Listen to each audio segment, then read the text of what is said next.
Hey, my fellow Americans and Filipinos. Welcome to supposedly episode 8 of Shadowrun Returns. Alright, so, yeah, we're gonna, if we click on our objectives, it says return to Coyote, so we're gonna have to talk to her again. You're back! I think the highlights of the Wolves game will be on soon. Want to take a load off and watch with me? I found something in the bunk Sam was using. Yeah, great. What was it? A photo. Yeah, I did. He mentioned her once or twice. It didn't sound like they got along that well, she thinks. He was rambling on about her the last time I saw him. By that point, he was completely gone. I really couldn't follow what he was saying, but he sounded miserable.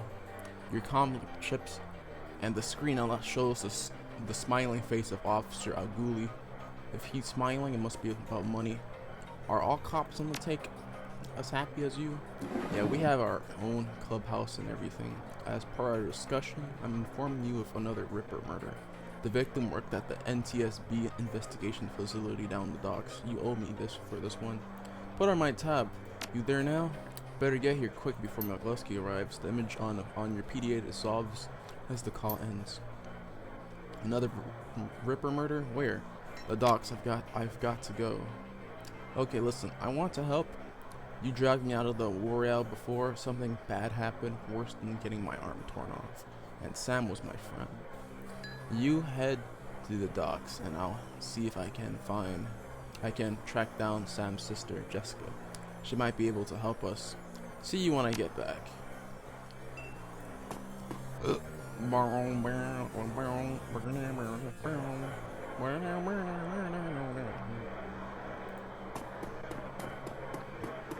Oh. What's up, Mr. Delilah? What's Gucci, my nigga? Homie G.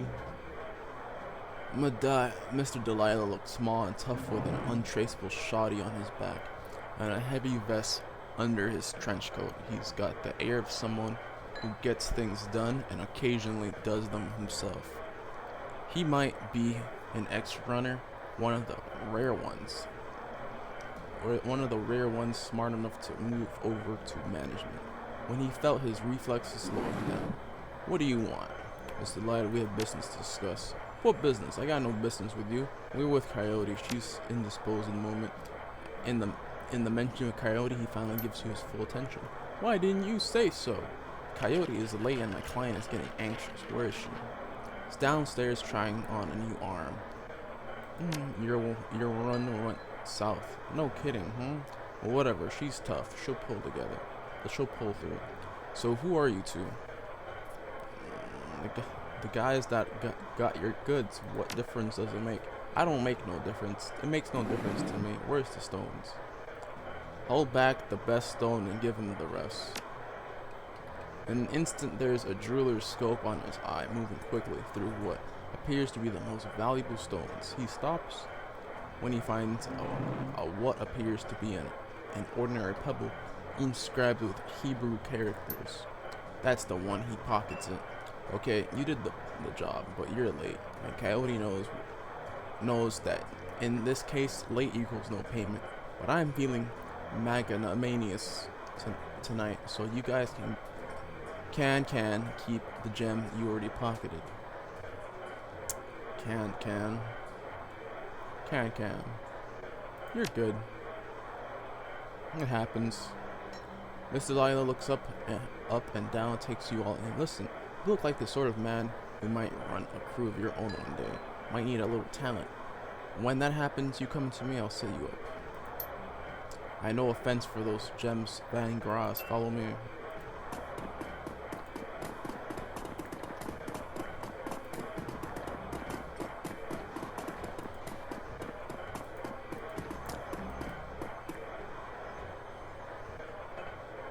You're back, still busy. What's your story? I can see you're a busy man. That's right, and so I wouldn't bother you if I hadn't come into possession of these rare stones. Rare stones, huh? Let's see these rare stones. Alright, so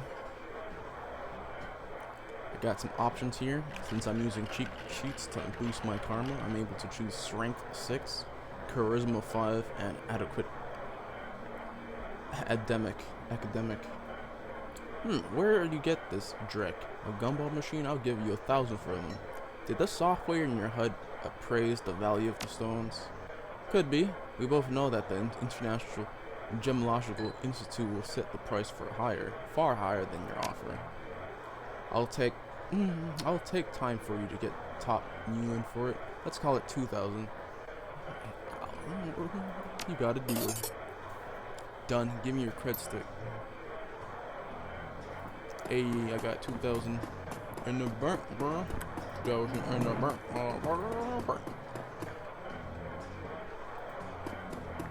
There's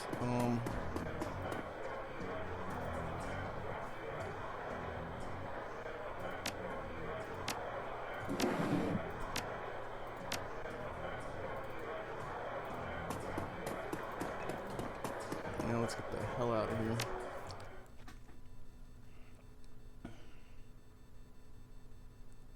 The South Seattle docks. Leaving the steam seamstresses union behind, you head to the docks. The Ripper killed Sam, and maybe he or she slipped up with the latest victim. Left some useful evidence. Only one way to find out. South Seattle's your typical industrial area. Grit, grime, and gray. The rain doesn't help matters any. Layers of dirt mixed with abandoned wooden pallets, repurposed into makeshift furniture for the day workers. Garbage collects in the gutters of the broken down street. Disreputable is this district's middle name. Your destination, the National Transportation Safety Board warehouse, is located on a small strip of dock towards the less maintained end of the waterfront. Despite the presence of those who linger in such places, it's quiet as you approach the gate.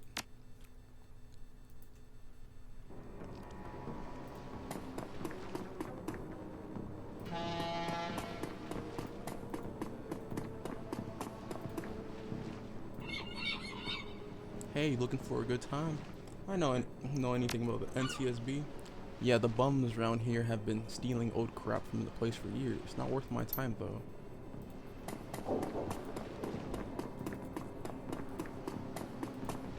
Halt. The guard looks bored.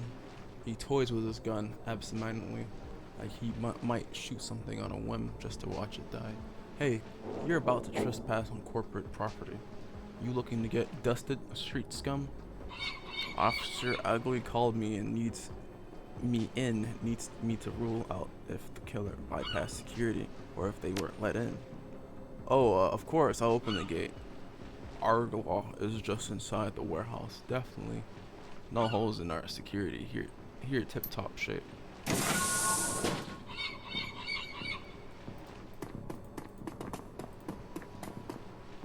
Get out of here. Okay.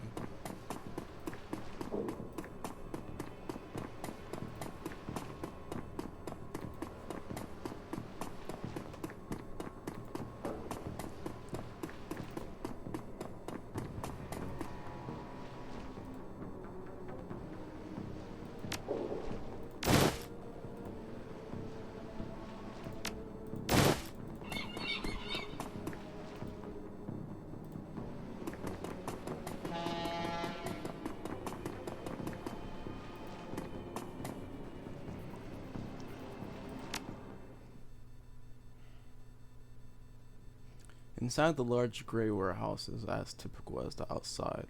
High ceilings adorned with gritters and rickety catwalks top a huge auditorium room. Concrete and steel walls meet a concrete floor. This is a place for storing things and nothing more.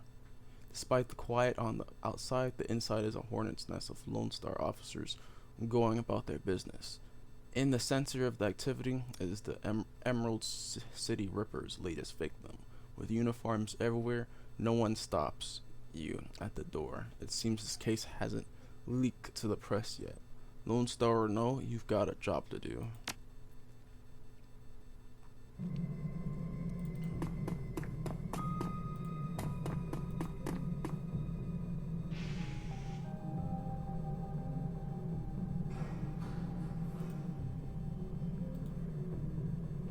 Took your sweet time, didn't you? You know the traffic these days, fill me in. We had time to go over the evidence while you were en route. Turns out this might not be a Ripper murder after all. I left the computer on in the office over there if you want to see for yourself. The victim worked here at the NTSB warehouse as a black box researcher. NTSB stands for the National Transportation Safety Board. This warehouse is used to go over the wreckage from plane crashes to try to determine what happened. The Vic was in charge of their highest priority investigation at the moment. We've gone through the victim's computer, and his case notes indicate he was selling secrets. Idiot kept records. Scientists don't make good criminals. Tell me about it. Some runner like you probably offed them to cover up his corp master's involvement and try to make it look like a Ripper killing. Here's the office key. Check it out for yourself if you want.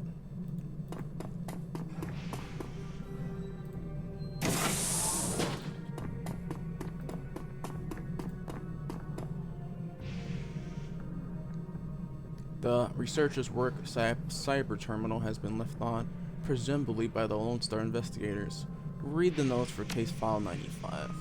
The plane had several mechanical issues, resulting in a mayday at 3:04 a.m. on June 17, 2053. 2:45 a.m. the pilot reported that the altimeter was reading in the negative values. 2:49 a.m. the co-pilot takes over the controls as the pilot leaves the cabin to investigate the rear of the plane. Read the notes for case file 96. Summary redacted, time log redacted. Read the notes for case file 98. The file has been corrupted. Read the researcher's private notes. The notes that appear on screen pertain to NTSB case file number 96, the crash of an Ares jetliner near the New CAS and Silox Nation border.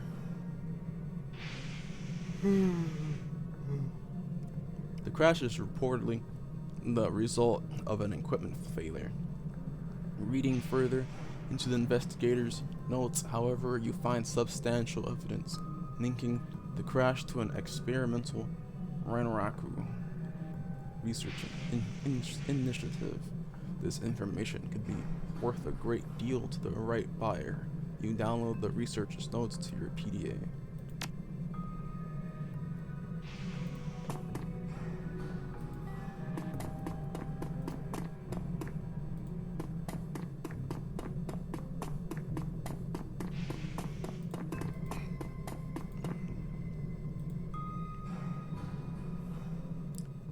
Lego Hood. Surprised to see you here. Let me guess. Officer Agui tipped you off. Suppose he musta made an impression on him at the market yesterday. Or your cred stick did. At any rate, he chuckles. Anyway, surprised we've got another Ripper victim on our hands. Looks like business is good for dial a morgue these days. Ha, yes, indeed. The victim's male, mixed Native American descent, age 38. Based on the condition of the body, looks like he was killed around 2 in the morning. Cause of death unknown. Several internal organs were removed from his body after death, quite gruesomely. I'm not sure if the killer even knew what they wanted before they started cutting. Not much else to tell yet, really. He does have a lot of pre-existing scar tissue, so he probably had a major surgery at some point in recent history. Unfortunately, with the organs gone, I can't determine the nature of the surgery. Any idea which organ the Ripper was after this time? Well, the killer definitely took the lungs. The more I look at it, though, the other missing organs may just be eviscerated within the chest cavity. Is McCluskey getting any closer to the suspect? McCluskey couldn't find his ass with both hands. Don't tell him I said that, though. How's Officer Agugi doing on the case? He seems like a real go-getter. Agugi would love to solve it before McCluskey and get his gold detective's shield. Plus, he'd love to see McCluskey suck it in front of his superiors. He's definitely tried to bribe me to keep information from McCluskey and slip it to him. I'm inspired by their tireless pursuit of justice. Did you take the money? He grins from ear to ear. Do you have any idea how much this job pays these days, sir? I don't think Agugi's officer's salary is going to do much to seduce me to helping him. Sounds like the Ripper is taking a different trophy from each victim. Sam's liver, this guy's lungs. Any theories? Sorry, I don't do theories. I'm just a scientist who happens to prefer dead people. However, while there was massive damage in the chest cavity, I can see that the victim's lungs were transplants, which is interesting since another victim's missing heart was also a transplant. Granted, modern medicine has made organ transplants relatively easy, but it is an odd coincidence. But as a scientist, it's just that a coincidence. This is only the third body I've personally examined. One of our other branch managers handled the other two. If I find that more of the victims had organ transplants, I'll let you know. Who is that woman over there? No clue, she just showed up. Next to kin, I think. I'm going to take a look around. Good luck out there.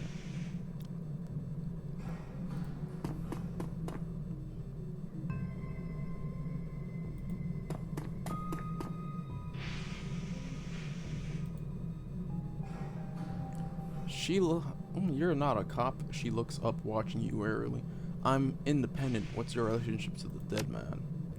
The suspicion in her voice and eyes departs almost instantly when the subject turns to the deceased. He is my brother. I've been trying to speak with him, but I'm afraid his spirit is too disoriented by his recent journey to answer me. You're a shaman? Or a shy woman? Yes, for all the good it's doing me, if I could just make contact, I might be able to deliver justice and allow my brother's spirit to rest. Were there any other witnesses? Not so far as I can tell. Not among the living, anyway. Realization then dawns, bringing the light back into her eyes. But my brother's spirit may not be alone here this night. She closes her eyes and concentrates, droning a low chant you can barely hear. Yes, there are other spirits who may be of help. Her features harden in frustration as if she's searching for something that remains elusive. Sighing, she opens her eyes and fixes you with a stare. But I can't do it alone. What do you need? This warehouse contains the spirits of plane crash victims trapped between worlds. They wish to help, they wish to be heard, and I think they have something to say about my brother's murder. Lone Star won't let me in there, but you seem to have the run of the place. If you can find personal items that belong to the victims, I believe that I can summon a spirit to speak with us. I'll need at least 2 such objects. Can you find them for me? I'll do what I can.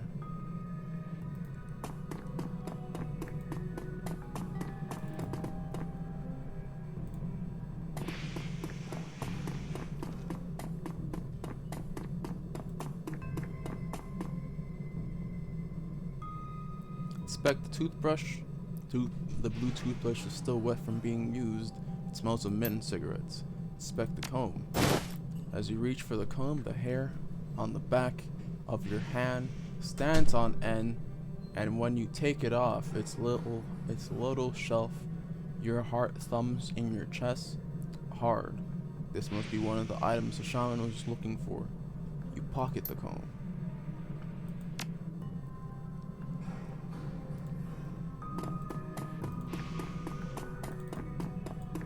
Damn, I wish there was a way to trigger run. You don't need to go right now. The old poster depicts a svelte young woman posing with an assault rifle.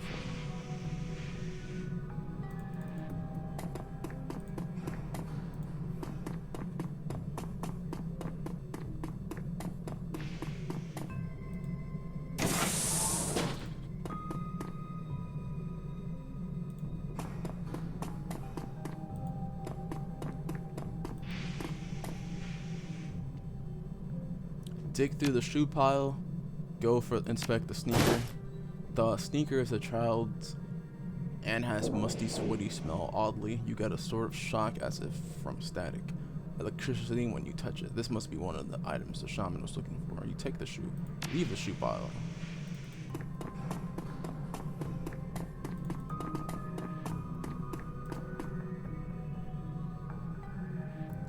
dig through the trash.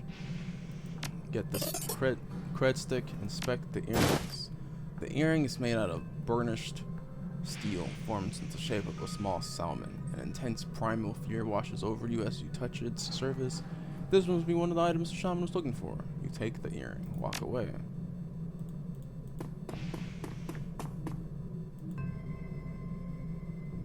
You can feel a wild spirit within this object. You will only be able to control it for a moment, but it's enough time to open the locked door from the other side. Release the spirit. Oh man, gee whiz, thanks dude. Jeez. You find a magnetic screwdriver. I don't know what that's for.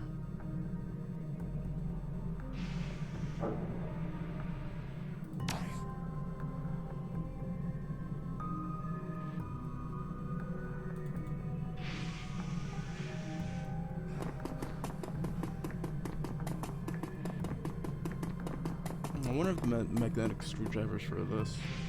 Yep, it is.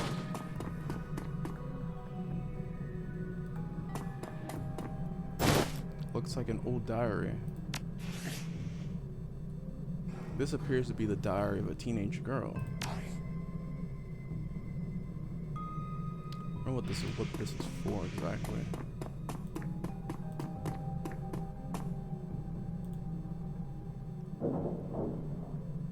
It feels as though you have found enough objects. Yes, here they are. You hand her the objects you found. She closes her eyes and chants over them for a time. When her eyes open again, they're filled with tears. Thank you. These items are all I will need. It shouldn't take me too long. What the hell is all this?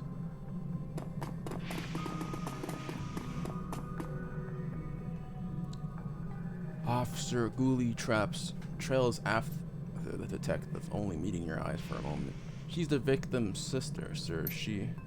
This is a crime scene, officer, not some Salish drum circle. That's your brother, makes it her business. No, that's a corpse, which makes it my business. Now get the hell out. Come on. If you stay much longer, I'm liable to do something I'd regret, or worse, something I'd enjoy.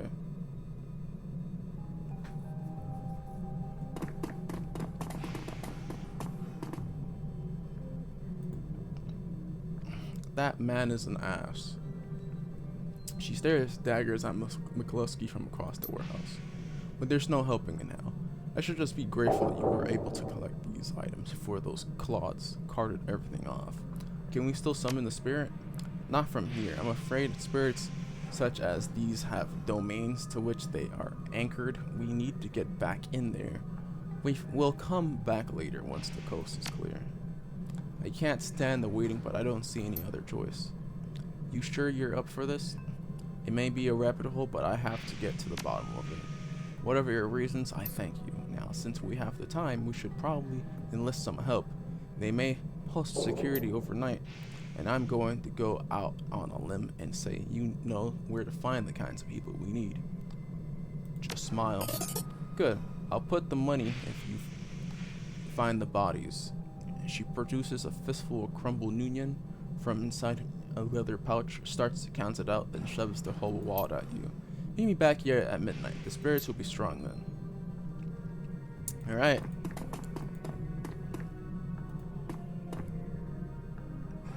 As you start to leave the warehouse, your comm chirps and the face of Coyote pops on the screen.